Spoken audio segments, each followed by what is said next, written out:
Morning guys. Yung ganda ngayon ng ano. Panahon kulimlim, pero may araw pa yan. Ayan, sisikat. Pag nandito ka po sa South Zambales, dito sikatan ng araw. Dito. Sa area ng bundok na yan. Pero pag ikaw ay nasa Pundakit, dito naman sa lugar na ito. Tingnan nyo guys, ang ganda ng sea cloud ng bundok. Kita nyo po ba yung mulayan yan? Pakaganda naman nun. Yan po ay bundok ng Subic. Opo. Pati po itong kabila, ito bundok po yan ng Subic.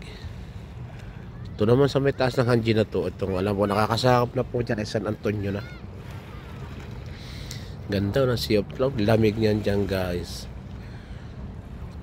Dito, itong maliit na bundok na to, nakapasyal na kami dyan. Pero hindi namin nasagad. Yan lang sa medyo baba. Layo din yan guys pag nilalakad eh. Ganda ngayon ng kanong bundok. Wow naman. Ang bundok ng Zambales guys. Ayan yung dating Hanjing Shipyard. Ewan ko ngayon kung anong pangalan yan. Ito naman sa beach ng Barreto. Ayan mga bata. So dahil basura kasi pagkakagabi mga nag-overnight na kabataan walang disiplina. Ayan. Wow. Ayan na guys. Maaga pa lang umambo na. Doon naman sa Medrifood Beach. Yung dating pier na yan guys, napakababaw na kaya wala na, hindi na pwede yan. Ito tinatayo kong ito, nung araw pier ito yung sinauna. Ang ganda ng sikat ng araw sana.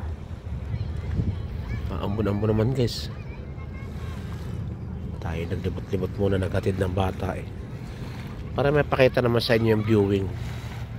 Ito ng South Zambales, so longga po yan.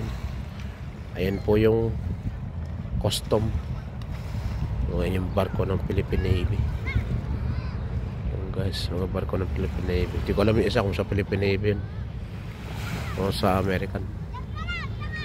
Basta may barko. Ayan, may namimingwit. Nung araw guys, maraming isda dito. Kasi may mga coral pa. Ngayon po, buhangin na ito lahat gawa ng pinatubo. Wala naman po nang lalambat dito. Ayan po yung bipar. Naglilinis ng karagatan dito. Galing ngayon ng SBMA. Nandito lang muna guys. At tayo po ay uuwi na. Naambon na po. Nalakas na ang ambon guys. Bye bye.